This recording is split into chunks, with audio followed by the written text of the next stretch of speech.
Boa tarde a todos. Para quem não me conhece ainda, eu falo isso da live, mas vamos lá de novo. Meu nome é Guilherme Pessoa, eu sou aluno de C do laboratório Peter Sorens e eu curso Engenharia Química na UF Niterói. Então, só falando um pouco do nosso grupo, que está gerando todas essas palestras para vocês gratuitamente, deixando elas gravadas no YouTube. Nós somos um grupo de pesquisa da Universidade Federal Fluminense. Atualmente, temos 42 membros, sendo 4 professores doutores que orientam todos os outros 38 membros, que são alunos, entre estagiários e 6 doutorandos e mestrandos. Alguns também são alunos de graduação de monografia.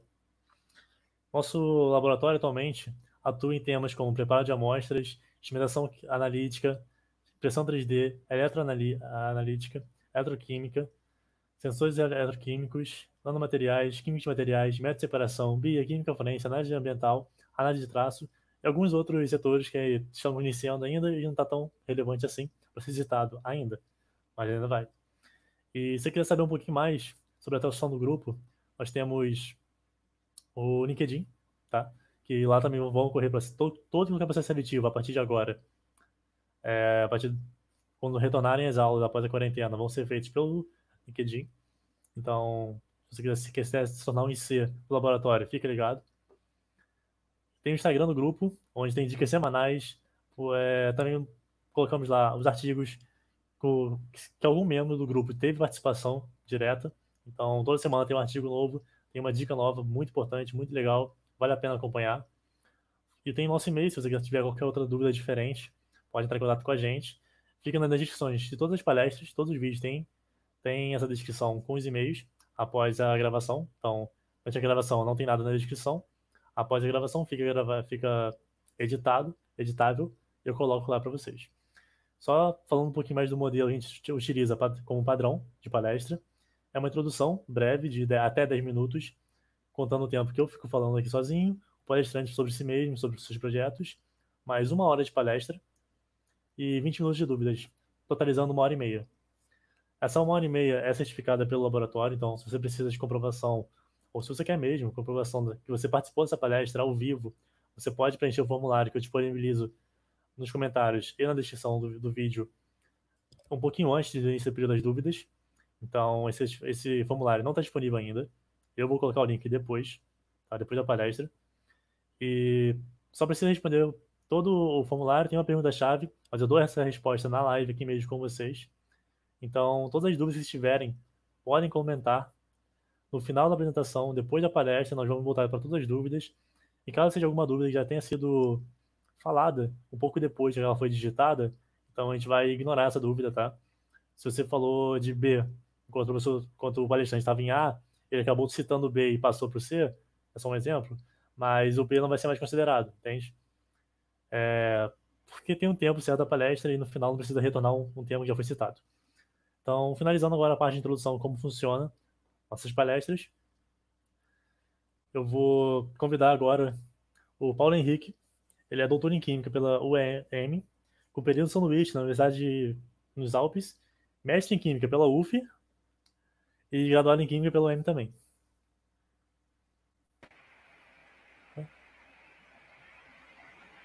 Boa tarde, Paulo. Consegue me ouvir? Tudo bem? Sim, boa tarde, gente, boa tarde. Então agora, como é com você, Paulo, fique à vontade. Você tem 1 hora, mais uns 7 minutinhos de apresentação ainda, tá? Fique à vontade, qualquer coisa. Eu entro na live, interrompo você rapidinho e falo. Se você ficar travando muito, se o seu slide cair, qualquer detalhezinho desse que possa atrapalhar a live, eu auxilio você, sem preocupação nenhuma. Qualquer detalhe que vocês ouvirem alguma coisa diferente, ou então um pique na gravação, vocês podem comentar no chat, que eu peço ao professor Paulo retornar um pouco, tá? E é isso, boa sorte. Obrigado por aceitar o nosso convite, obrigado por estar aqui com a gente, por disponibilizar esse material interessantíssimo gratuitamente no YouTube.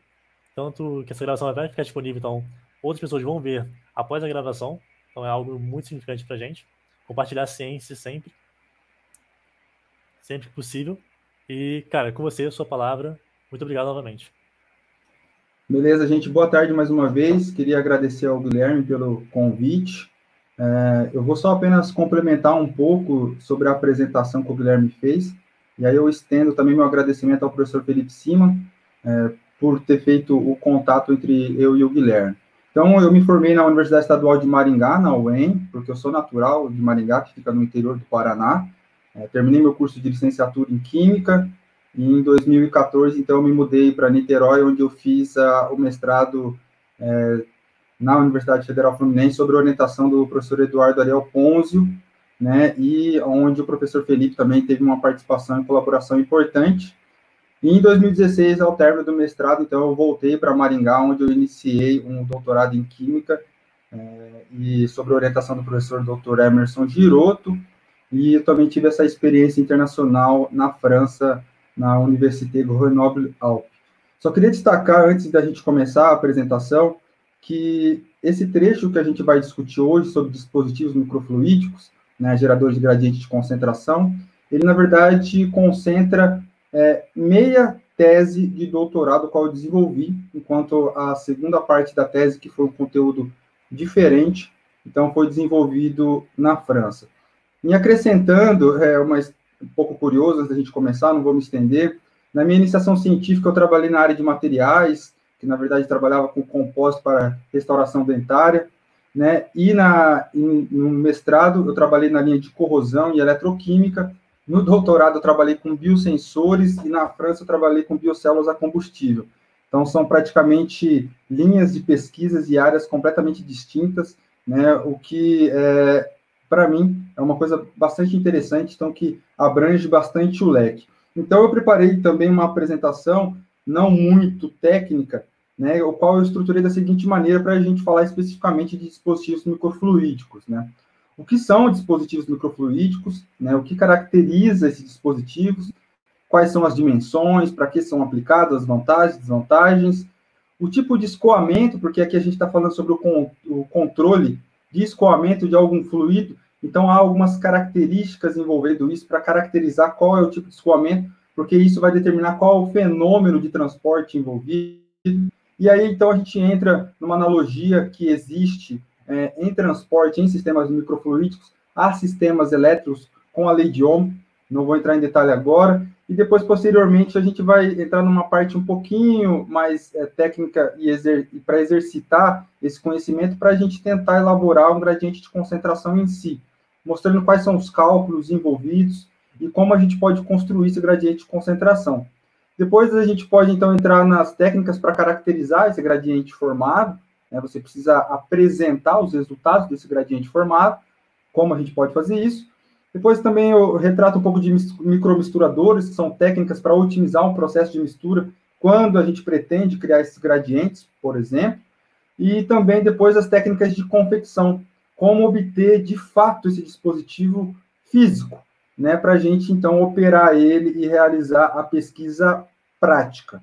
E, por fim, então, eu apresento um pouco das aplicações e também descrevo um pouco dos resultados da minha tese em si e também artigos já publicados pelo nosso grupo envolvendo os dispositivos microfluídicos.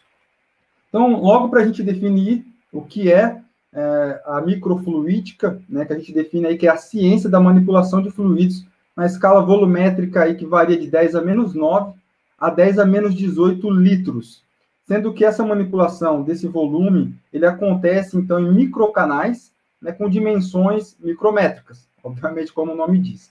E isso compõe, então, um dispositivo microfluídico que pode ser confeccionado em diversos materiais que eu vou voltar a relatar posteriormente. Quais são as vantagens, né, em se utilizar um dispositivo microfluídico? Então, há um baixo consumo de reagentes.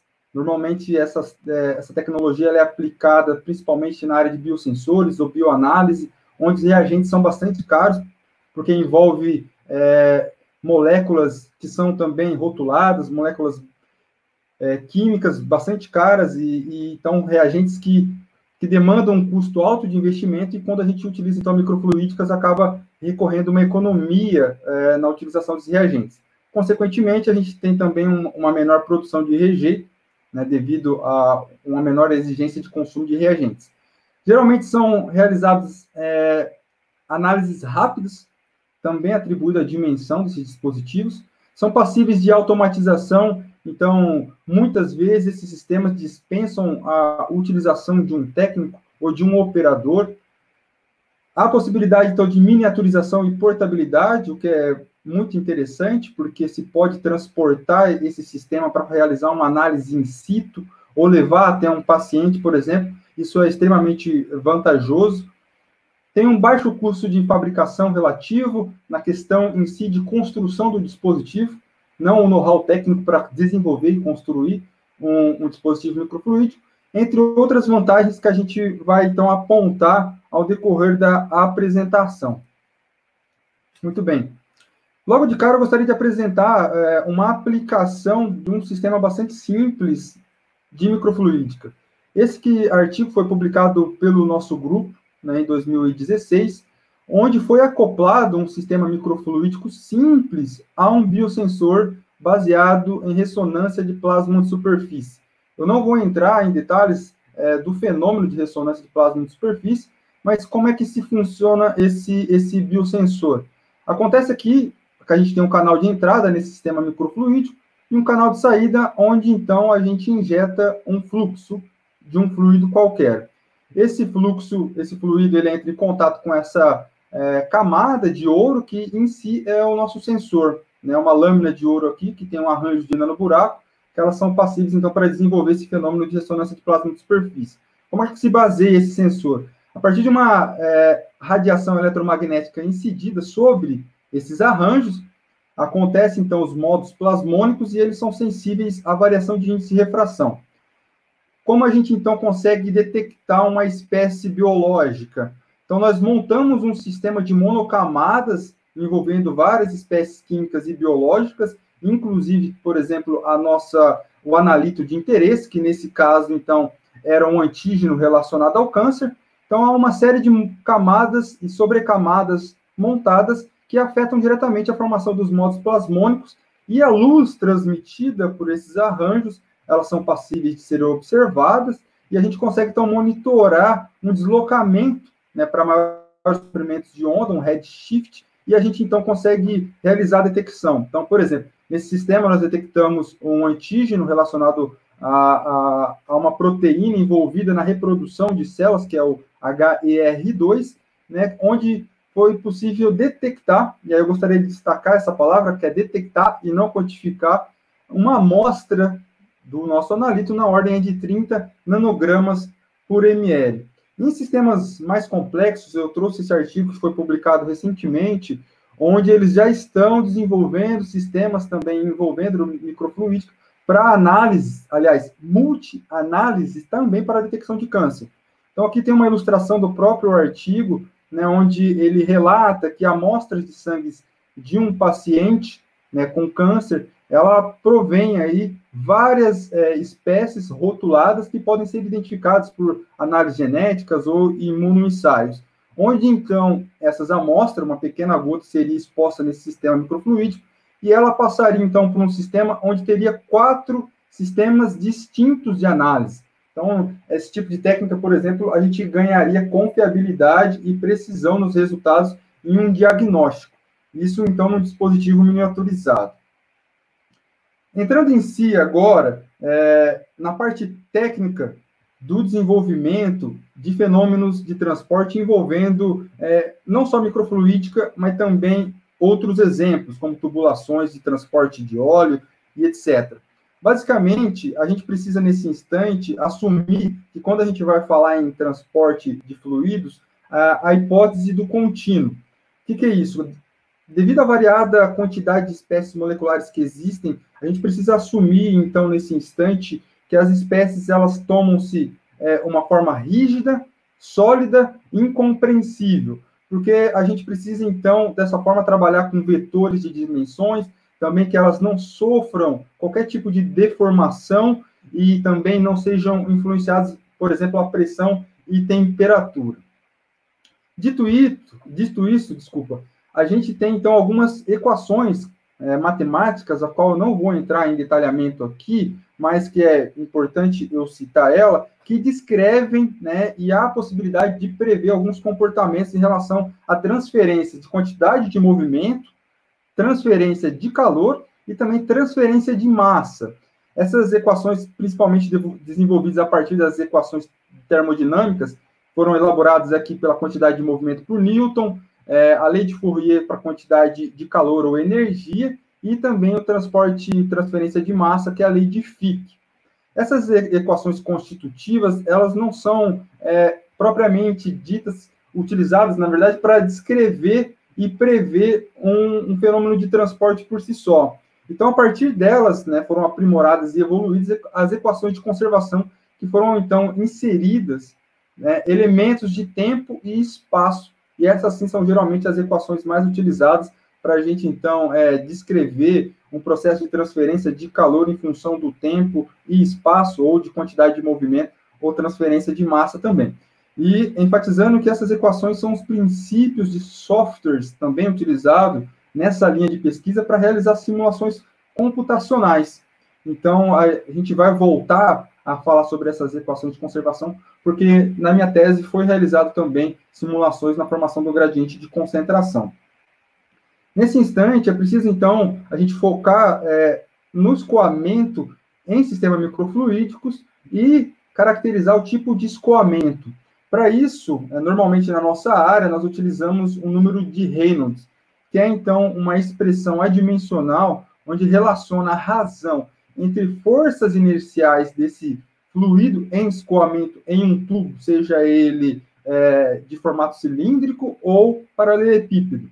E, então, a gente consegue estabelecer uma classificação. A razão aqui é entre a densidade do fluido, a velocidade de escoamento, né? Vale destacar aqui que a velocidade de escoamento não é a taxa de injeção do fluxo, então aqui a unidade ela é de velocidade em metros por segundo, ou centímetros por segundo, e não em caracterização volumétrica. Enquanto também tem a multiplicação pelo diâmetro hidráulico, que para um duto cilíndrico é o próprio diâmetro do cilindro, mas para um duto paralelepípedo, aqui no caso a secção é retangular, você tem que assumir essa equação, que é nada mais a razão entre a área da secção pelo perímetro, onde você faz, então, a soma das arestas.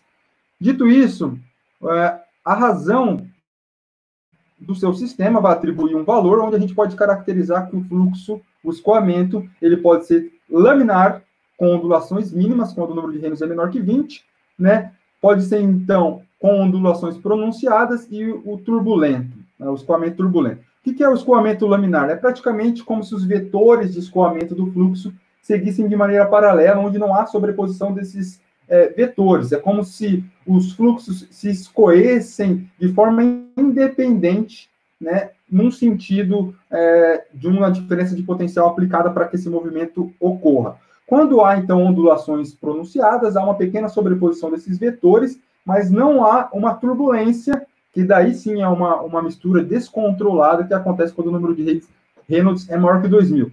Aqui nesse GIF, nesse vídeo, a gente consegue perceber. Aqui a gente já está numa etapa de ondulações pronunciadas, e aqui agora a gente já percebe, então, um movimento turbulento. Nota que esse corante injetado aqui dentro desse tubo, né, ele começa a ter uma melhor homogeneização, uma melhor mistura quando a gente tem, então, um escoamento do tipo turbulento. A gente vai voltar nessa discussão um pouquinho mais tarde. O que eu gostaria de apresentar agora é uma adaptação e uma observação realizada por Reagan-Pulsey em relação à equação de Navier-Stokes, que descreve, então, a quantidade de movimento. O que ele observou? Né, estabelecendo um sistema ideal de um escoamento laminar em um duto cilíndrico, onde, após estabelecido o equilíbrio, o fluxo, ele realiza uma série de considerações em relação a esse escoamento, como, por exemplo, onde não há aceleração, porque a velocidade ela é constante de escoamento. Então, ele também realizou uma consideração em relação à área seccional do duto e realizou, então, uma analogia, uma adaptação da equação, onde ele percebeu que há uma relação, uma analogia com a lei de Ohm para circuitos elétricos. E, então, ele desenvolveu uma equação que ela vai ser bastante útil na hora de construir os gradientes de concentração, onde há uma relação aqui equivalente entre a variação de pressão, que ela é responsável aqui pelo movimento do fluxo, seja ele desenvolvido naturalmente ou por uma bomba que realiza uma injeção, ou um pistão, por exemplo, ele seria equivalente, então, à diferença de potencial em um circuito elétrico, como ilustrado aqui. enquanto a taxa de volume de injeção, ela seria, então, equivalente à corrente elétrica num circuito elétrico. E a resistência hidráulica, por sua vez, seria a resistência de um sistema elétrico. Aqui nesses dois quadrados, nesses dois quadrantes, a gente tem a comparação, né? Vale destacar nesse instante que a resistência num circuito elétrico, a resistência elétrica, ela é dependente da resistividade do material, ou seja, da composição do material em si, do comprimento desse resistor e também da área. E não seria diferente quando nós aplicarmos, então, para o nosso sistema, seja um duto cilíndrico ou um paralelepípedo. Vamos aqui focar na questão do paralelepípedo, porque é a principal geometria utilizada em sistemas microfluídicos. Para nós, então, descobrirmos qual seria a resistência hidráulica de um sistema, e a gente vai perceber posteriormente que ela é muito útil no processo de mistura binária, né, a gente tem a seguinte equação, que ela é muito similar para a resistência elétrica, né, onde nós temos aqui, então, um coeficiente geométrico que faz referência, né, se o duto ele é cilíndrico, paralelepípedo, ou outras formas quaisquer. Né, tem uma função aqui em relação à viscosidade e também sobre o comprimento e a área. Há, então, uma evolução matemática bastante complexa, relatada em vários artigos, que eu não vou entrar em detalhe aqui, onde a gente, então, consegue determinar que a resistência hidráulica para um duto de secção retangular, ela é calculada aqui em fatores que levam, por exemplo, a altura desse canal, a largura, que seria esse trecho, também o comprimento, aqui que é o L, além da viscosidade do material, entre outros fatores. Em aplicação, como é que isso se influencia? Aqui a gente tem 3 exemplos, tá, de canais com secção retangular, esse aqui, no caso, também retangular. E quais são as diferenças entre esses 3 exemplos? Eles possuem aqui a dimensão em relação ao comprimento idênticas, 50.000 micrômetros. A altura também é idêntica, 100 micrômetros. E a única diferença entre eles, então, é a largura. No primeiro exemplo, a gente tem aqui 50 micrômetros, 100 micrômetros e 150 micrômetros. É a única coisa que diferencia os 3 canais. Aplicados, então, esses 3 parâmetros, né, nessa equação, nós observamos os seguintes valores para resistência hidráulica. Aqui 6,8 elevado a 12, 1,42 a 12 e 6,8 elevado a 11. Nota-se que há uma maior resistência hidráulica quanto menor seria o diâmetro hidráulico para escoamento desse fluido. E nota-se que quando a gente dobra a largura, não necessariamente a resistência hidráulica dobra. Aqui a gente tem um efeito que a resistência hidráulica nessa dimensão menor ela é 5 vezes maior do que a resistência hidráulica quando a gente dobra a largura. E quando nós aumentamos ainda mais, né, nós temos aqui um efeito de 100 para 150 micrômetros, há uma dobra-se, na verdade, a resistência hidráulica. Então, não é uma relação linear e nem direta. E se a gente não tomar um cuidado em relação a esse sistema de resistência hidráulica, quando a gente construir um gradiente de concentração, a gente vai ter problema em estimar quais são as concentrações finais numa etapa de diluição em série. Como, por exemplo, nesse sistema aqui. O que acontece? Aqui a gente tem, então, um sistema que a gente chama de splitter, onde um fluxo de injeção ele se divide em 2, ok? Independente do valor aqui da taxa de injeção, esse fluido vai encontrar aqui uma parede e vai seguir por esses 2 caminhos. No entanto, a razão da divisão entre Q1 e Q2, que são essas 2 frações, ela depende da resistência hidráulica dos canais que o cercam. Então, nesse caso, a gente tem uma ilustração onde os canais possuem a dimensão igual. Então, a razão de divisão, ela também vai ser igual, mas isso nem sempre acontece. E a gente vai discutir no próximo slide. Eu só gostaria de destacar que a gente pode estimar qual é a fração de divisão para cada lado. Como é que se faz isso? Por exemplo, para o fluxo Q1, que segue para a esquerda, para a nossa esquerda da tela, a gente então relaciona a resistência hidráulica do canal oposto, ou seja, a resistência hidráulica do canal beta, em razão pela soma das 2 resistências hidráulicas. Aí a gente vai estabelecer uma razão que se multiplica pela taxa de fluxo de injeção e a gente sabe qual é a fração que segue para a esquerda e também a gente pode determinar que segue para a direita, sendo Q1 e Q2. Paulo, como é que isso se aplica? Eu trouxe um exemplo aqui para ilustrar como há influência da dimensão do canal. Nós percebemos ali naquele cálculo, né, há 2 slides atrás, que para uma dimensão de largura de 50 micrômetros, a gente tem uma certa resistência hidráulica, certo? 6,8 elevado a 12 aqui, eu realizei o cálculo baseado nessa equação. Enquanto na dimensão de 150, a gente tem aqui 6,8 vezes 10 a 11. Nota que é uma escala logarítmica, que a resistência hidráulica aqui ela é maior. Isso implica o quê? A razão entre as duas resistências seja 10 vezes maior.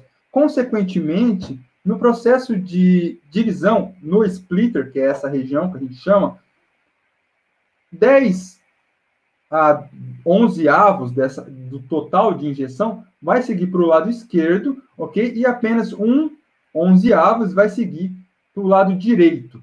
Isso implica, então, uma discrepância do volume bastante significativa. Isso não vai mudar a concentração final, porque a gente só está tendo a injeção de um fluido, mas a gente sabe que, ao fim dessa divisão, a gente vai ter uma quantidade de volume muito maior relacionado ao canal da esquerda, ao canal alfa, relacionado à fração Q1. Se aplicado aos outros 2 exemplos, as coisas começam a mudar, né? O design é o mesmo, né? No entanto, o canal aqui tem larguras diferentes. Aqui 100 micrômetros e aqui 150. Então, a gente tem aqui uma razão, uma maior resistência hidráulica em relação ao outro lado, que é de 2 vezes.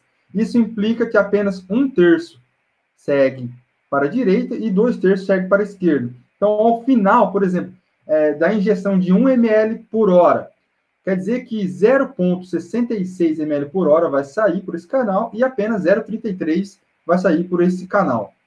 E enquanto a gente tem uma proporção de resistência hidráulica 1:1, a razão é 1:1, quer dizer que a gente vai ter uma divisão igual, idêntica, simétrica, porque o desenho também é simétrico. Então, se for 1 ml por hora a taxa de injeção, a gente vai ter 0,5 e 0,5. Entendido isso, a gente pode complicar o sistema e unir, então, 2 sistemas, né? E combinar, é o que a gente dá origem aqui a uma secção que chama de combiner, que ele vai justamente combinar a fração Q2 junto com a fração Q3. E aí vai gerar, então, um volume que seria a soma de Q2 mais Q3, mas principalmente há aqui também uma mistura de concentração, e é aqui que a gente, então, tem um efeito de mistura. Se você não consegue imaginar como aconteceria, aqui tem uma fotografia do microscópio de fluorescência, onde a gente tem pelo lado esquerdo a injeção de uma solução de fluoroceína, concentrada, não importa nesse momento qual a concentração, e do lado direito, água. Nota-se que elas se dividem perfeitamente no combiner, e aí seguem, então, por uma serpentina, que aqui não consegue pegar toda a imagem, mas há, então, um processo de mistura, e assim até o fim da serpentina para completa homogeneização. Então, essa fração aqui, ela é importante, porque ela vai contribuir com relação à concentração. Quem fornece uma maior quantidade de volume vai ter uma maior influência na concentração resultante. Aqui, só para fazer uma retomada rápida, numa diferença entre diluição e processo de mistura, né, que, na verdade, são equações aqui que normalmente são relatadas C1, V1, C2, V2, são evoluídas, então, de uma observação que a quantidade de matéria não se altera quando a gente está falando de diluição, porque há apenas a adição de um solvente e não do soluto, então a massa do soluto ou a quantidade de matérias continua inalterada. Enquanto no processo de mistura, aí sim, né, nós teremos aí a adição de uma quantidade de matéria. Então, seria a mistura de 2 soluções com concentrações de solutos diferentes, e a gente observaria, então, qual seria a concentração resultante. Observada, então, essa função em relação à mistura, né, a gente pode evoluir essa equação, né, em função da taxa de volume e da concentração. Sendo que essa razão aqui expressa justamente qual é a fração de volume proveniente do canal da esquerda, enquanto essa fração de volume de taxa de injeção, ela representa aquilo que foi injetado pela direita, né, multiplicando aqui a concentração, então a gente vai ter uma concentração resultante nesse canal de combinação. Muito bem, como é que a gente vai observar e qual seria a resultante?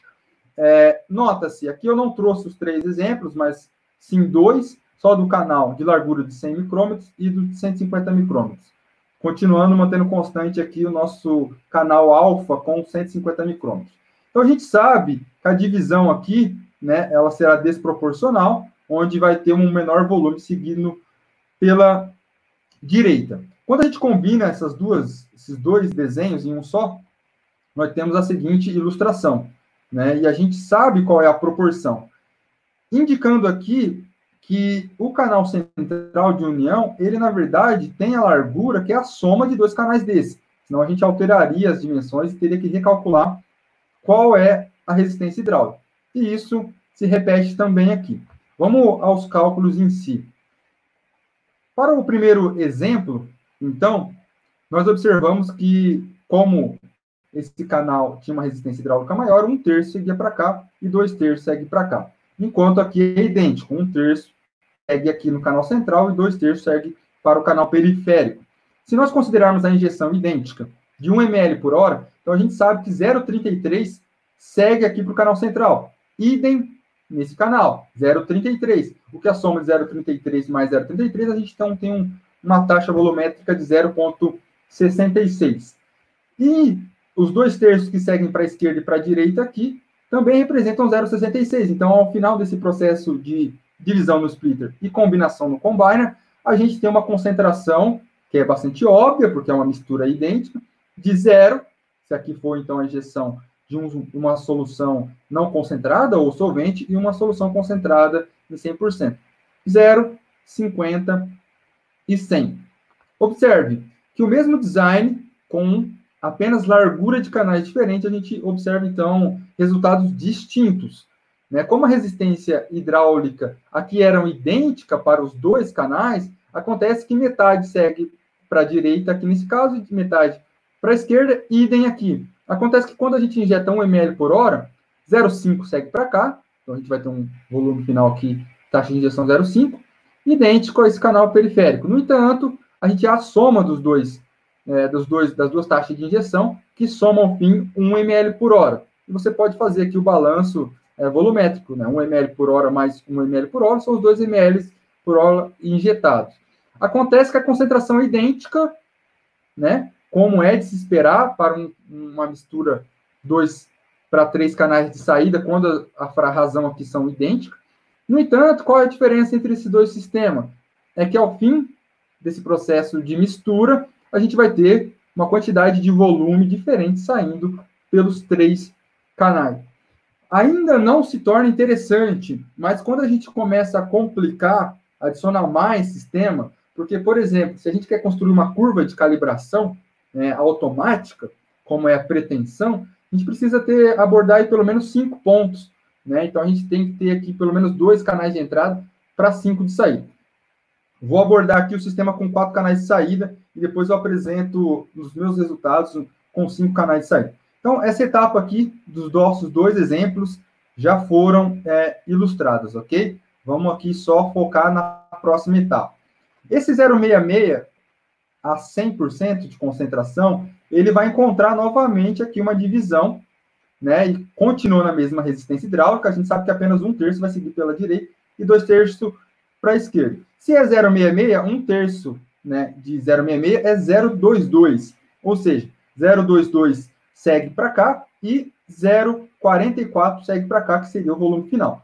Nesse primeiro combiner aqui, nessa etapa, então a gente tem a mistura de 0,22 vindo aqui. No entanto, contudo, todavia, porém, a divisão aqui, ela é 1 para 1, porque a resistência hidráulica é idêntica dos dois lados. Ok? Então, o 0,66, na verdade, vem 0,33 para cá e 0,33 para cá. Isso implica que, então, o 0,33 do Q7 soma ao 0,22 do Q6, e a gente tem, então, um volume final de 0,55. E isso se repete, então, para esse canal, que também vai receber 0,33 aqui e 0,22. Qual é a resultante final depois de 2 etapas de diluição? A concentração ela já não é linear. A gente percebe que ela vai tomando uma forma aqui, que posteriormente a gente pode identificar ela como sigmoidal. Então, ela seria 0, 30, 70 e 100. Paulo, por que 70 aqui nesse caso? Porque a gente tem uma contribuição menor do volume da concentração de 100%, apenas 0,22 da concentração de 100%, enquanto aqui a gente tem 0,33 da concentração de 50%. Então, há um balanceamento aí que é possível a gente calcular de acordo com aquelas equações que a gente relatamos, que nós abordamos no slide anterior. Isso se repete também para o canal, onde vai sair uma concentração de 30%, e observa que a gente já começa a ter, então, uma discrepância volumétrica também dos canais de saída. Isso pode ser desinteressante para algumas práticas. No outro canal, onde há sempre a divisão 1 para 1, ou seja, 1/2 segue para cada lado, a gente vai fazendo a mesma abordagem, né? Lembrando que nesse canal vem 0,5, então 0,25 segue para cá. Esse 0,25, ele vai somar, na verdade, com o 0,5 que segue aqui, dando uma resultante 0,75, e aqui também 0,75. Nota aqui que a discrepância já é 3 vezes o volume. Então, para algumas práticas, ela é indesejável. O que a gente pode retirar nesse instante? Construir um gradiente de concentração não é tão trivial quanto se imagina, né? Aqui, ó, 2 canais de entrada, 5 de saída, a gente vai ter uma variação aí de percentual 0, 20, sei lá, 60, 80 e 100. Então, é um pouco mais complicado do que a gente pode imaginar. E na literatura, é justamente baseado na fração de combinação, né? Se aqui vem 1, aqui 2, se é 1 para 1, se é 1 para 10, que a gente classifica o processo de diluição desses sistemas geradores de gradiente de concentração. E aí existe uma variada quantidade de sistemas que se constrói. Por exemplo, eu trouxe 2 artigos que são bastante interessantes. Esse aqui utiliza do modelo matemático para, como nós fizemos aqui, baseando-se no cálculo de resistência hidráulica, onde ele constrói aqui 2 designs, um para a construção de uma curva do tipo two-fold log, que seria a mistura volumétrica de 2 para 1, né? E também um gradiente linear. Observe, o gradiente linear ele não é tão simples quanto a gente imagina. E um outro artigo ele também demonstra isso. Tá? Não é o mesmo artigo, apesar de parecer similares os desenhos, mas aí então ele reporta a formação de um design two-fold log, uma construção do gradiente gaussiano e também linear, e ele expressa aqui então as concentrações finais medidas empiricamente. Então, não é tão simples quanto parece, e pode complicar ainda mais. Porque acontece o seguinte, quando há a união dos 2 fluidos no combiner, né, se o fluxo é laminar, eles seguem de forma paralela e a mistura, ou seja, a homogeneização desse fluido, ela deve ser alcançada antes de encontrar o próximo splitter para se dividir. Então, ela tem que estar completamente homogeneizada, porque senão você vai ter um problema em relação à próxima etapa de mistura. Aqui eu trouxe uma imagem de 2 rios, né? Aqui claramente com colorações diferentes, né? A gente pode perceber que demora um certo tempo para que complete a completa mistura, né? Desculpa a redundância, entre os 2 fluidos. E há, então, uma forma de se caracterizar que tipo de mistura binária acontece nesse sistema. Né? Então, é classificado a partir do número de Peclet, onde há uma razão entre um processo de mistura por convecção e difusão. Vamos lá. Qual é a diferença entre um processo convectivo e difusivo? A gente pode fazer uma seguinte analogia. Existe um lago qualquer, onde a água está ali relativamente parada, e existe uma ponte, sabe-se lá por quê, em cima desse lago, e a gente, então, com uma bexiga enchida com um corante qualquer, a gente solta do alto dessa ponte essa bexiga, ela estoura na superfície do lago, e aí, então, o corante, por um processo de difusão, ele começa a se homogeneizar por todo o lago. Essa difusão vai demorar um certo tempo, para que todo o soluto se distribua de maneira igual pelo lago. Essa mesma analogia pode acontecer se a gente tiver numa mesma ponte, mas agora, em vez de um lago, nós temos um rio, com água corrente. E a gente solta essa bexiga, ela estoura em contato com a superfície, e aí acontecerá o processo de mistura por difusão, mas também há uma contribuição convectiva em função, né, da correnteza, que vai também potencializar o processo de mistura. Então, vai encurtar a necessidade de tempo e, consequentemente, de comprimento para a homogeneização. Então, essa etapa ela é muito importante porque se a gente pretende construir um processo de gradiente em série, é importante que numa próxima etapa essa mistura esteja homogeneizada. Então, há solutos, né, que possuem coeficiente de difusão maior do que outros, né? Normalmente, não é uma regra geral, mas espécies biológicas necessitam de um comprimento e um tempo muito maior para completa mistura. Para otimizar, por exemplo, aqui recorrendo à literatura, a esse tempo de mistura e a esse comprimento, então há linhas de pesquisa que se ocupam apenas em desenvolver micromisturadores.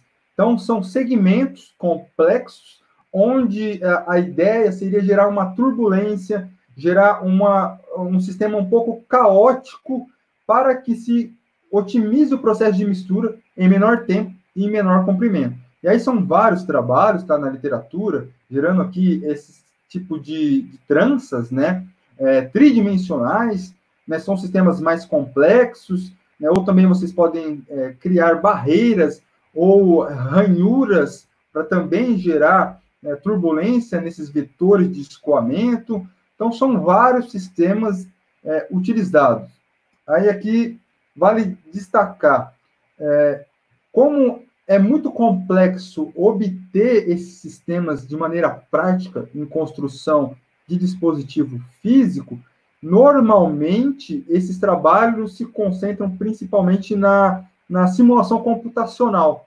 Então, eles trazem para nós um resultado, olha, esse é melhor, esse é pior. Porque a gente ainda tem uma limitação de resolução para a construção de dispositivos em escala micrométrica, com resoluções como a essas aqui ilustradas. Eu aproveito essa deixa, então, na verdade, para já apresentar quais são as principais técnicas para as confecções de dispositivos microfluídicos. Até então, né, e a partir de agora tem uma nova técnica que vai tomar aí espaço no mercado, que eu vou citar no próximo slide, nós utilizávamos da técnica chamada soft lithography, ou litografia macia. O que se baseia essa técnica? A gente tem aqui, por exemplo, um substrato, seja um substrato de vidro qualquer, e aí, então, nós depositamos sobre esse substrato o que a gente chama de fotoresist. É um polímero fotossensível, né, onde a gente consegue formar um filme muito homogêneo. Como é que esse filme ele é realizado? Então, aí você pode usar algumas técnicas, mas a principal dela é spin coat, que chama. Então, você tem uma lâmina de vidro, eu tenho até um exemplo aqui para gente. Tem uma lâmina de vidro qualquer. Aí, então, nós depositamos esse fotoresist, ele é líquido, tem uma certa viscosidade. Inclusive, você vai encontrar ele de diversas viscosidades. Por exemplo, é um produto vendido normalmente pela Microchem, onde tem aqui a classificação de 25, 50 e 100, que tem a ver com a viscosidade dele, que também proporciona espessuras de filme diferentes. Nota que quando você adiciona esse líquido viscoso aqui, você liga o spin coat, né, que ele tem ali um giro com que a força centrípeta faça espalhar esse líquido viscoso, né, formando um filme completamente homogêneo. Aí, dependendo da sua programação, você pode, então, construir filmes mais espessos, né, isso vai indicar qual vai ser a altura do seu canal, ou filmes mais finos, né, isso, além da rotação, velocidade de rotação, você também vai trabalhar com a viscosidade. Então, essa é a técnica spin coat. Pingou, rotacionou, ele vai formar um filme homogêneo, e aí, então, esse filme, ele tem uma certa aderência, então a gente não toca nele, e aí vem a parte que é mais importante. Nós construímos o dispositivo num software, CorelDRAW, por exemplo, e imprimimos em gráficas o que a gente chama de, vocês conseguem observar aqui, deixa eu aproximar mais, fotolito. Ele é impresso em PET, né? E essa região preta, ela, então, impede a transmissão da radiação, enquanto a região transparente, ela permite a transmissão da radiação. Como é feito isso? Então, a gente está aqui com um filme de polímero, né? A gente vai secar um pouco isso aqui para evaporar o solvente e ela não ficar tão aderente. A gente posiciona perfeitamente, né, o fotolito sobre o filme do fotoresist, e aí, então, a gente fotografa, que a gente fala, em uma colimadora UV, ou seja, a radiação UV, né, orientada de maneira perpendicular a passar por essa parte transparente, onde na parte preta ela é impedida de ser transmitida, então ela vai iniciar um processo de polimerização, de fotopolimerização, somente onde a radiação é transmitida.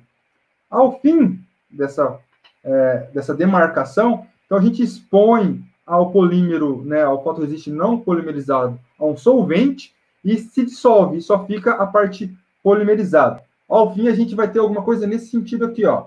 Se vocês conseguirem aqui, calma lá, tá vendo, ó, que vocês têm 2 canais de entrada embaixo e 3 canais de saída. Então, a gente tem essa definição, essa resolução na ordem aí de micrômetros.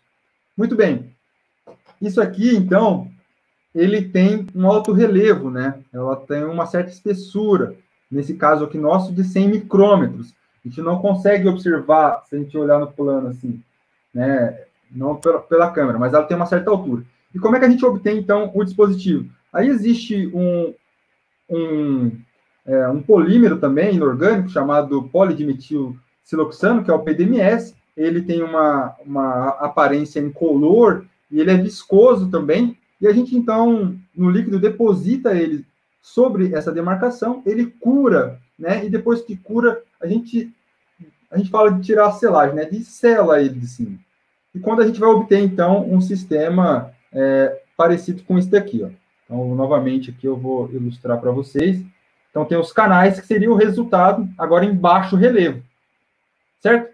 E em baixo relevo, aí para a gente, então, aplicar ele, a gente sela ele junto a uma outra lâmina de vidro, né? E aí, então, ele complementa todas as faces do canal, e aí a gente tem, então, um sistema microfluídico pronto, e aí, por esses canais, esses furos, a gente realiza a injeção através de uma bomba de seringa. Em resumo, tudo que eu falei, é assim que se obtém um dispositivo microfluídico por essa técnica soft lithography, onde ela apresenta uma alta resolução. Você pode variar bastante a questão das dimensões. Hoje em dia, né, e aí é muito favorável para os membros aí do laboratório Peter Sorensen, que vocês trabalham com impressão 3D, que a impressão 3D ela vem, então, para substituir essa técnica soft lithography, que está caindo em desuso, na verdade, mas há um problema em relação aqui às impressoras 3D, que também é a questão da resolução. Então, existem impressoras que elas já são capazes, por exemplo, de construir sistemas microfluídicos em resinas. Quais são as vantagens? Aqui a gente tem um sistema microfluídico completamente interno à resina. Isso dispensa, então, a necessidade de selagem e também evita vazamentos. Desvantagem, a escala e resolução desses canais ela é grande em relação à soft lithography, né? Então, a gente vai ter canais mais largos, mais espessos do que a gente consegue obter com a técnica anterior. As impressoras, por exemplo, FDM, que são as mais clássicas, né? E eu acredito que quem está assistindo aqui deve ter alguém que já manuseou uma dessa, não é a minha área de atuação, mas além de você ter uma impressora estável e boa, você também precisa de um operador bem experiente para conseguir montar sistemas com resoluções baixas, né? Além de peças específicas para isso. Então, não é indicada ainda, mas também tem aplicações. E o que a gente tem utilizado agora, que está em inserção no nosso grupo de pesquisa, aliás, o grupo ao qual eu fiz o doutorado, eram essas impressoras a laser SLA, onde você tem, então, uma resina, e aí, através do software, né, há uma programação e há uma polimerização via laser, onde a gente tem uma resolução maior. A gente tem um exemplo aqui, em um dos testes, se o Guilherme puder ampliar para mim a tela, por gentileza. Ó, a gente, então, consegue ter resoluções aqui nesse sistema muito mais precisas para você formar qualquer tipo de gradiente. Então, tem esse sistema, e esse aqui já é um que a gente está fabricando. Não sei se vocês vão conseguir notar, desculpa, mas ele é justamente a reprodução desse outro desenho aqui, ó. Certo? A gente conseguiu, então, imprimir uma impressora 3D laser, e aí, a partir daqui, a gente, então, faz o PDMS dela. É um trabalho muito menos custoso, muito menos tóxico, porque a outra técnica exige a exposição de certos reagentes, e muito menos trabalhoso, acho que eu já falei isso, mas Então, assim, é uma vantagem incrível que vem se tomando, e para quem trabalha em laboratórios de química analítica, pode se tornar aí uma linha vasta de pesquisa. Entrando agora na aplicação dessas tecnologias, que também são categorizadas aí como tecnologia Lab on a Chip, são um sistema que integra funções laboratoriais em diversos sistemas laboratoriais em um dispositivo único miniaturizado. Aí eu gostaria de apresentar, por exemplo, um trabalho que foi aceito no começo da semana, então está bem fresco para vocês, do nosso grupo, inclusive, que nós produzimos aqui um dispositivo microfluídico simples, né, onde há 2 canais aqui, onde vocês podem perceber que a sobreposição sobre um biosensor também nanoestruturado, que vale destacar que um dos know-hows aqui do laboratório onde a gente trabalhou é justamente em biosensores baseado em arranjo de nanoburaco, biosensores plasmônicos, onde nós, então, construímos também uma série de monocamadas para a detecção de uma citocina, né? E a gente conseguiu, então, identificar a presença dessa citocina quando nós infectamos um rato com um fungo, né? E depois a gente coletou plasma, né, do sangue desse rato, expusemos ao nosso sensor, conseguimos, então, realizar a detecção, e aqui vale destacar novamente, e não a quantificação, na ordem aí de 2 nanogramas por ml nesse sistema microfluídico. Como eu disse, detecção e não quantificação, então uma demanda do nosso grupo de pesquisa na época era justamente realizar a quantificação para você conseguir, de maneira mais precisa, identificar, por exemplo, uma detecção do câncer, qual estágio está o câncer, por exemplo, ou outras doenças. Isso ajuda muito na prognóstica. Bom, para finalizar, então, eu gostaria de agradecer mais uma vez ao Guilherme pelo convite, ao professor Felipe Simon também pelo contato. Nós temos alguns trabalhos publicados juntos, inclusive também capítulos de livro. Eu gostaria também de convidar a todos que tiverem alguma dúvida ou pedirem algum tipo de referência, ajuda ou parceria, podem entrar em contato no meu e-mail, que é pauloh.buzet, com 2e e 2t, @hotmail.com, né? E também nas redes sociais, também tenho tido aberto para a gente discutir algumas coisas no Instagram, que é pauloh.buzet, ou no Twitter, que é buzetpauloh. Antes também de passar a palavra aí para o Guilherme, eu gostaria de dizer que semana passada houve uma apresentação relacionada ao Instituto Federal do Paraná, do campus de Paranavaí, que é uma cidade aqui no interior do Paraná, onde nós discutimos nessa live, nessa webinar, desafiando fronteiras, a trajetória de um cientista no Brasil. Então, aqui eu falo um pouco mais sobre a questão de bolsas de pós-graduação, sistema de ingresso, como a CAPES classifica, estrito sensu, lato sensu, como é a distribuição de bolsa da CAPES CNPq, quais são os valores investidos nos últimos anos, e aí também eu entro um pouco no processo seletivo, como é o ingresso, como é o egresso, quais são as condições, como está também a questão de distribuição de bolsa internacional, e fala um pouco também sobre a experiência profissional e o que foi desenvolvido. Então, quem tiver interesse, só digitar no YouTube aí, Desafiando Fronteiras, a trajetória de um cientista no Brasil, a live está gravada lá e está disponível. Então, Guilherme, muito obrigado, e acho que agora a gente pode ficar à disposição para esclarecimento das perguntas e dúvidas que a gente tem.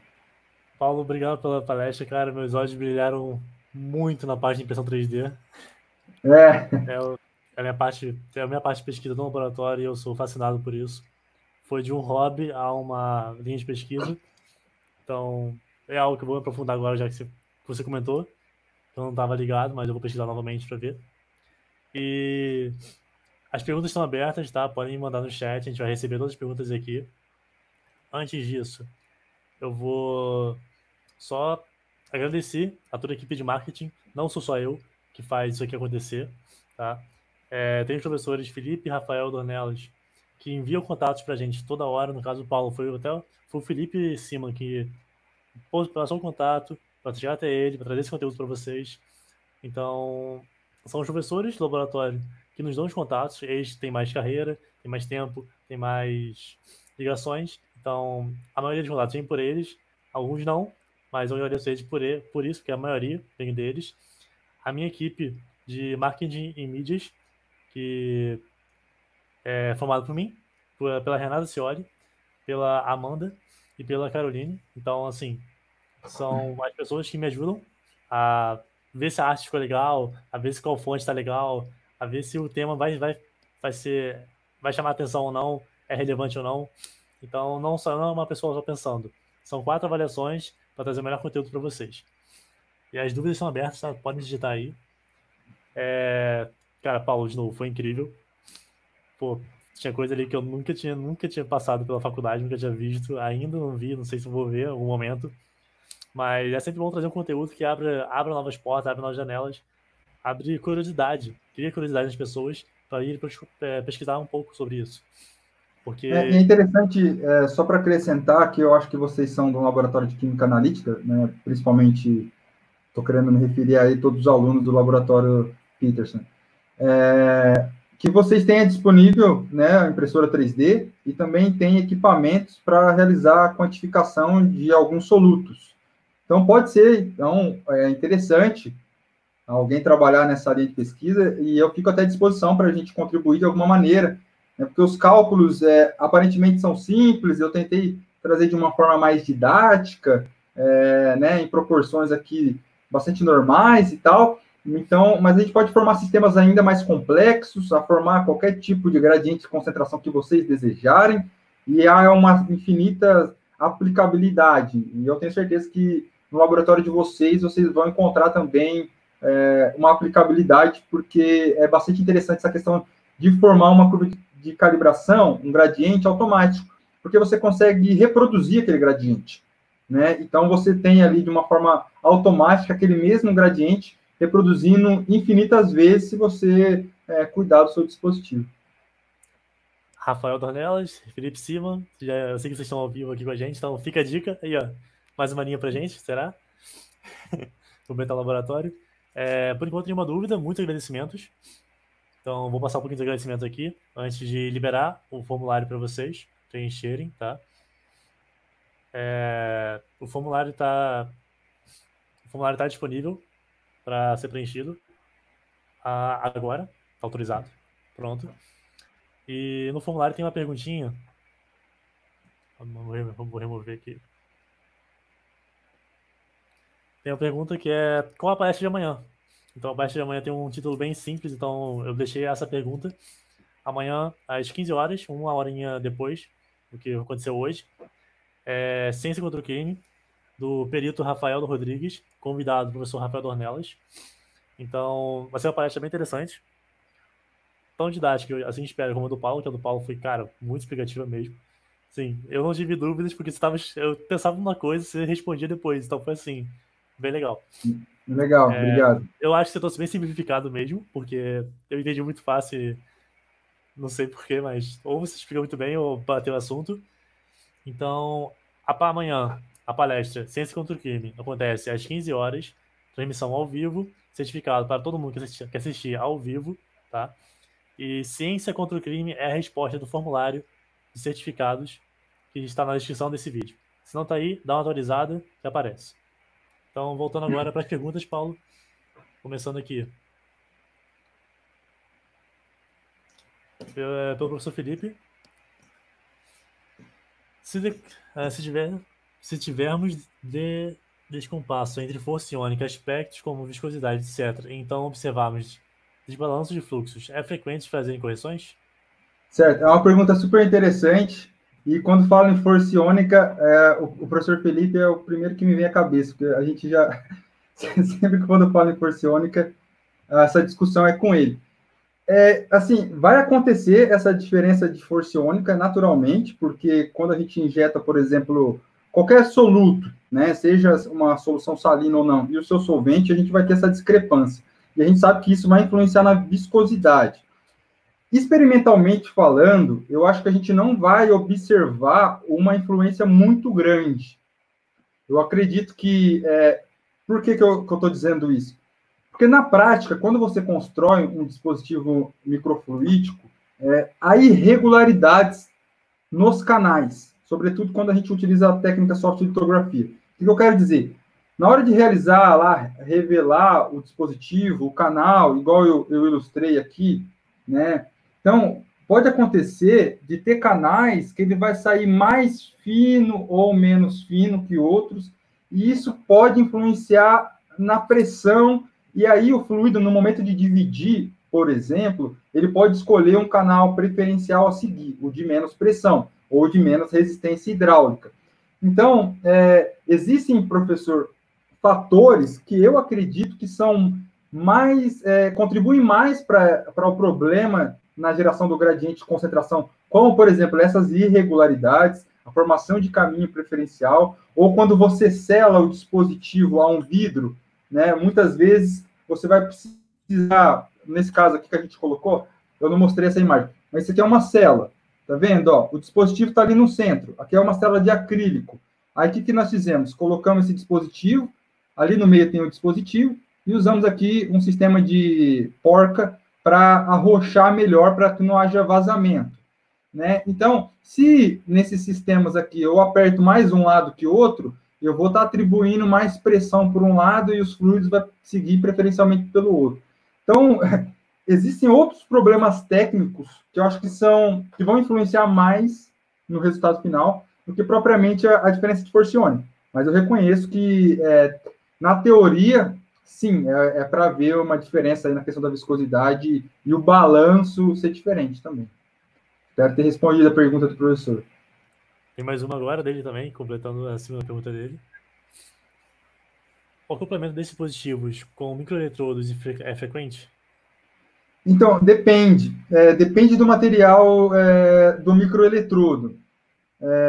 No caso, ele está falando de eletrodos eletroquímicos, né? Vou só fazer um parênteses anteriormente. Nós utilizamos lâminas de ouro. A aderência do PDMS, que é esse material que a gente usa ao ouro, ela não é muito boa. E aí a gente recorre a uma estratégia. A gente usa plasma, né, para hidrofilizar a superfície do siloxano, que é o PDMS. E a gente também usa plasma no ouro para também hidrofilizar, de forma que quando os dois se selam, né, aí a gente tem uma melhora na aderência. Mas essa aderência, por exemplo, no ouro, ela não é tão boa quanto no vidro. Se eu faço esse mesmo procedimento de expor uma lâmina de vidro ao plasma para hidrofilizar e também o PDMS e eu selo, eu posso ter uma selagem que a gente chama irreversível, a formação de ligação química entre o PDMS e o vidro. E aí você nunca mais consegue separar uma coisa da outra. Então isso é interessante. Só que acontece, se você tem algum problema na selagem, você não consegue selar, você perdeu o dispositivo, ficou uma bolha e tal. Então, nem sempre isso é desejável, mas há essa possibilidade. E em relação a outros materiais, aí, sei lá, eletrodos impressos em porcelana ou outros materiais, aí a gente tem que só estudar a questão da interação para realizar uma aderência mesmo, para que não haja vazamento, ou a gente usar esse sistema que eu chamo de célula, né, que seria para fixar essa selagem. Também é uma possibilidade. Eu acho que o nosso... voltou. Não, é que eu deixei a tela para você, para aparecer melhor essa imagem, com você mostrando tudo. Então, só um agradecimento já do Felipe, mostrando que a questão dele foi respondida. Outras questões, galera, só mandar aí, tá? Ainda temos 12 minutos de dúvidas, então fiquem à vontade. Qualquer dúvida vai ser respondida pelo professor Paulo.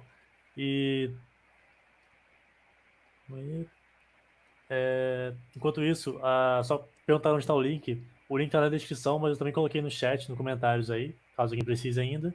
Lembrando que o link, eu vou colocar o link do webinar que o Paulo participou na descrição desse vídeo, assim que ele for compilado para gravação. Ficará lá também o e-mail do professor, do Paulo, o meu e-mail e alguns outros links, tá? Bem importante. Os certificados das palestras anteriores também estão no link da descrição de cada uma da palestra. Se você participou de alguma, para pegar o certificado, é só pegar, abrir lá e pegar, tá lá já. E da parte do laboratório é isso.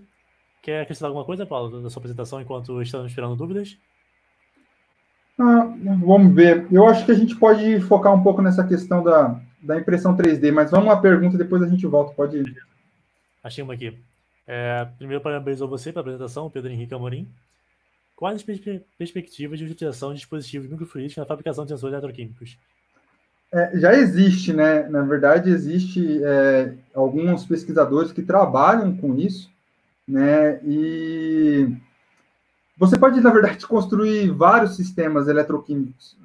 Quando eu realizei a proposta de aplicação da minha tese, a ideia era realizar um dual sensor, que seria a mesma plataforma, realizar uma análise por ressonância de plasma de superfície, né, já que o substrato é o ouro, eu também ia usar esse ouro como eletrodo eletroquímico para fazer a detecção e quantificação das mesmas espécies. Mas aí acabou tomando outros rumos, a gente não conseguiu fazer isso. Mas o que eu vejo de bastante interessante, tá? E aí eu posso ilustrar como curiosidade, quem tiver interesse em aplicar, é possível. Vou exemplificar aqui como esse sistema aqui. Você joga para mim. Aí, valeu. Esse aqui é como se fosse um sensor eletroquímico, esses eletrodos impressos, tá? E aí você pega um recipiente qualquer aqui, tem uma placa de Petri, por exemplo. Se você pega esse sensor eletroquímico aqui e coloca um filamento dessas impressoras 3D, um PLA, por exemplo, né? E na área do eletrodo, você, como está meu dedo aqui, você coloca um filamento, só para marcar, tá? Vamos ver se vocês vão compreender. E aí você coloca e faz um PDMS que vai envoltar tudo isso aqui, correto? Então, a gente vai ter o eletrodo e vai ter também o filamento coberto. Depois você recorta o PDMS, você corta com estilete e tal, e você expõe esse filamento do PDMS, do PLA, a acetona ou solvente que vai dissolver esse PLA. E aí você vai retirar, então, esse filamento e você vai disponibilizar um microcanal ou um canal da espessura do seu filamento sobre o seu sistema eletroquímico. Seu sensor, seja ele ouro, carbono vítreo, platina, qualquer outra coisa. E aí você expõe os contatos elétricos aqui. Então você vai ter um circuito elétrico de microfluidos que vai passar só sobre o seu sistema eletroquímico. E aí você pode fazer uma infinidade de trabalhos, se você quiser. É uma ideia, entendeu? Porque isso não vai precisar selagem, e aí você vai ter, por exemplo, um sistema isolado, entre aspas, né? Você só vai precisar injetar um fluido por aquele caminho, mas você pode realizar eletroquímica sobre isso. Retornei aqui. Ideia muito interessante. Conseguiu perceber? Sim, inclusive sim. E só o Júnior Chagas aqui perguntou sobre os certificados.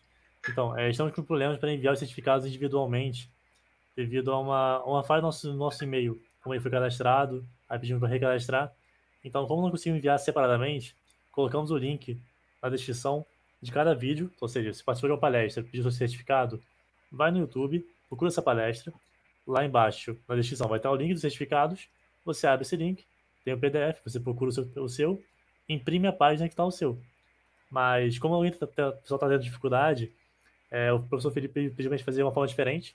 Então, a partir dessa palestra do Paulo, vai ser mandado um link do Drive, que vai ter uma pasta com certificados individuais lá. Eu vou tentar fazer isso para todos os outros certificados. Então, vocês vão receber um e-mail que vai ter uma pasta com todos os certificados a partir de agora, tá? Para facilitar para vocês.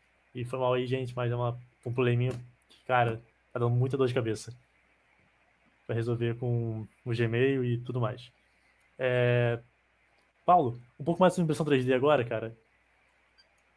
Você acha que é uma pergunta minha, pessoal, tá?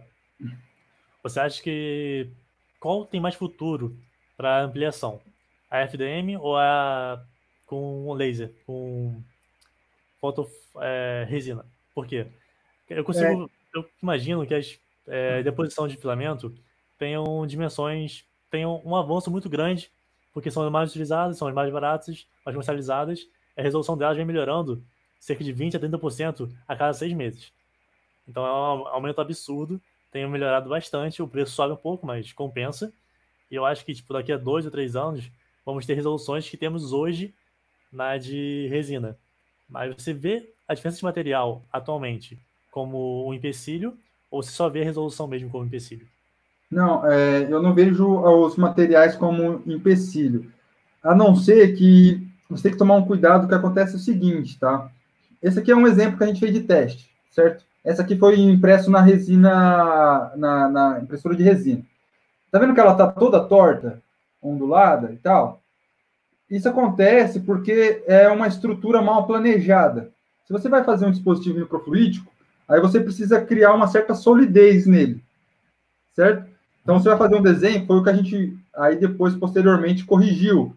Né? A gente fez uma estrutura física de forma onde o desenho ele é mais grosso, né? Então, ele não iria ali entortar e etc. e tal. A impressão 3D não é a minha especialidade, tá? Mas eu entendo que hoje, como você disse, a técnica de impressão em resina ela tem uma resolução melhor. E aí você consegue ter definições dos canais melhor. Tendo uma definição melhor, você evita aquele problema que eu acabei de citar, que são irregularidades. Né? Evitando irregularidades, você vai evitar a formação de um gradiente indesejado. Mas, com certeza, a gente vai alcançar isso nas impressão por filamentos também, né? E vai baixar o custo ainda mais de fabricar esses sistemas microfluídicos. E para vocês terem uma ideia, para acrescentar, se você tiver interesse, esse dispositivo aqui é o PDMS, né? Meio quilo do PDMS, agora com o dólar também está a preço de ouro, né? Mas acho que era $250. Já foi R$ 500 aqui, eu já paguei por pote R$ 500. Hoje deve estar, então, sei lá, R$ 1.300, R$ 1.500 um pote de 1.000 quilos, o que daria para fazer muito dispositivo. Então, é uma tecnologia, vamos dizer assim, bastante palatável para os grupos de pesquisas nossos, que, sobretudo com a inserção da impressão 3D, que é o que vai dominar agora. Minha visão é essa. Em sistema de microfluídica agora é só ter criatividade para gerar novos sistemas, inovação, e associar com eletroquímica, que são uma das principais técnicas para realizar análise, tá? Tem uma vertente aí bastante interessante, chama eu. Só para quem tem um pouquinho de dúvida sobre o preço da impressão 3D, de filamento, meio quilo do filamento não condutivo PLA, que foi citado pelo Paulo, custa em torno de R$ 100 a R$ 110, incluso o frete. Tá? O melhor PLA do Brasil que eu compro custa 110, incluso o frete, 1 quilo, ou seja, é o dobro do material, que o 500 gramas que o professor citou. E já a resina custa em torno de R$ 260 com frete, para o estado do Rio de Janeiro, 500 gramas. Então, são materiais mais baratos, só que com resolução bem menor do que você consegue alcançar com esse material, por hora. Falando em valores, só para ter uma curiosidade, tá? A gente não tem a impressora de resina aqui, então a gente terceiriza ela numa empresa que realiza esse tipo de impressão aqui em Maringá e tal. Então, um dispositivo como esse aqui, que a gente fez aqui, eu não sei quantos gramas tem aqui não, tá? Mas sei lá, deve ter no máximo uns 5 gramas de resina. Então, a gente gastou R$ 50 numa impressão, tá? Que é o preço da empresa. Então, a gente também não temos uma de resina no nosso laboratório, mas ela não é tão inacessível assim. E, de fato, quando você terceiriza o trabalho, fica bem mais caro, mas caso o nosso laboratório consiga adquirir uma como de resina, pô, vai ser incrível. Vai abrir novas portas pra gente também. Vou ver aqui se tem alguma pergunta em algum assunto. Ainda temos 2 minutinhos para falar um pouco mais. O professor Felipe falou aqui, ele comentou, comente um pouco para o grupo sobre a sua experiência na França, similaridades e diferenças na forma de trabalho. Eu falei bastante disso nesse outro vídeo, quem puder assistir, assista, que é bastante legal. Realmente, há uma diferença enorme, não só na questão profissional, mas na questão de estrutura também. Então, quando eu tive a oportunidade de ir, eu aceitei o desafio, eu já comecei pela língua, né, estudando a língua francesa, para chegar lá com o mínimo de comunicação em francês, para emergir na cultura e também auxiliar na comunicação com os franceses, né, porque é sabido que eles têm um certo apego cultural com a sua língua, então eu preferi fazer isso. É uma opção, poderia ir apenas falando inglês, que, por sinal, o meu inglês não é ótimo. Chegando lá, né, a adaptação, como a gente sabe, sempre é um pouquinho difícil, porque culturalmente é um pouco diferente, mas eu fui super bem recebido. Me propuseram um trabalho que estava meio enroscado lá para eu resolver, e eu topei, trabalhei bastante nisso. E como era, por exemplo, a comunicação com os professores, né? Eles não vinham até mim para perguntar, por exemplo, como é que estava o desenvolvimento. Então, eu reservava a cada 2 semanas, por exemplo, para escrever um relatório em inglês, né? E enviava para eles ver como estava o andamento. Mas esses meus orientadores, que é o professor Sergi Cosnier, Alain Legoff e o Michael Singer, que são pesquisadores mesmo, não são professores pesquisadores, eles sempre estavam de portas abertas para me receber, para tirar minhas dúvidas. Então, eu não tinha vergonha nenhuma. Quando eu tinha algum problema, eu ia direto na sala deles lá, batia na porta e falava, estou com essa dificuldade, como é que você pode me ajudar, como é que a gente faz? Então, isso foi muito legal. A relação com os colegas, inicialmente, tinha uma dificuldade, porque culturalmente eles são um pouco mais fechados, mas o francês me ajudou muito a aproximar deles, eu fiz grandes amigos lá. Então, por exemplo, eu tive que apresentar um seminário, né, o que é um desafio, porque apresentar um seminário em língua inglesa numa área que às vezes não é a sua especialidade, no meu caso não era, né? Então, eu me preparei, apresentei, preferi apresentar em francês, novamente para mostrar uma simpatia lá, e foi super interessante, né? Porque eu achei que eu ia morrer, não morri, e assim, o feedback foi super legal, então me ajudou na adaptação. Depois disso, as relações melhoraram bastante, porque ganharam uma certa confiança. A gente precisa entender que no ramo científico, o Brasil não é muito relevante para eles. Então, chegar um pesquisador brasileiro lá, ou no geral sul-americano, você não vai ter uma atenção, né, ou uma importância quanto outros pesquisadores. Então, você tem que galgar o seu espaço. A verdade é essa. Se você está chegando lá achando que você vai ser bem tratado, não é assim que vai acontecer. Pelo menos não foi assim comigo. Você tem que conquistar essa importância. Não que seja uma coisa ruim da França. Eu acho que isso acontece em todos os lugares, tá? Não é um questionamento em relação aos franceses em si. E o que ajuda muito também é que esses grupos de pesquisa possuem uma estrutura gigantesca. Então, tudo que eu precisava, eu tinha, né? Então, até acesso a cromatógrafos, potenciostatos, RMN, massas, era só eu trocar de andar para eu fazer essas análises, e essas análises saíam de um dia para o outro. Então, isso, assim, não tem desculpa para você não fazer pesquisa. Então, é como uma criança no play, assim, do prédio. Tô com curiosidade para ver isso aqui. Você vai lá e faz, sabe? Às vezes você não precisa nem parar para pensar muito. Vai e faz, e aí você pega o resultado e analisa. Então, é muito gostoso brincar de ciências assim. E, para concluir só, eu estou em casa agora, né, de quarentena, desde março, porque eu terminei meu doutorado em fevereiro e eu estava de retorno para a França, porque eu consegui passar no processo seletivo lá e vou trabalhar como pesquisador lá na universidade onde eu fiz a pesquisa. Não embarquei, porque antes de eu embarcar, as fronteiras fecharam, né? Aquela história de, né, abre e fecha, vai ou não vai, e eu fiquei. E agora estou esperando só abrir para eu embarcar. Então, estou com esse compromisso firmado com eles lá, que eu vou voltar a trabalhar com eles lá no mesmo lugar. Parabéns, cara. Obrigado pela sua resposta, por dar essa palestinha, essa fala, que você deve ter falado tudo isso no webinar. Eu vou assistir o webinar e recomendo muito que todo mundo assista aqui. Pelo que você já falou um pouquinho, deve ser muito interessante o conteúdo que tem lá. E pela sua didática aqui, que já foi incrível, com um assunto que não é tão simples, lá vai ficar, o entendimento deve ser muito mais fácil. Obrigado.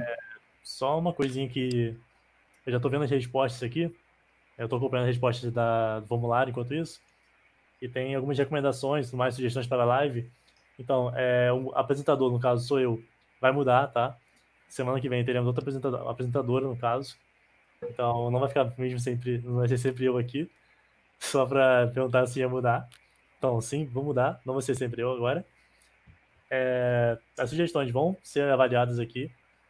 E nós teremos agora uma série no próximo mês de julho, uma série de palestras que envolvem programas e softwares específicos, como Origin, SolidWorks, Slicer, Cura, AutoCAD, Excel avançado para geração de gráficos, Photoshop para criação e adaptação de imagens para artigos e livros.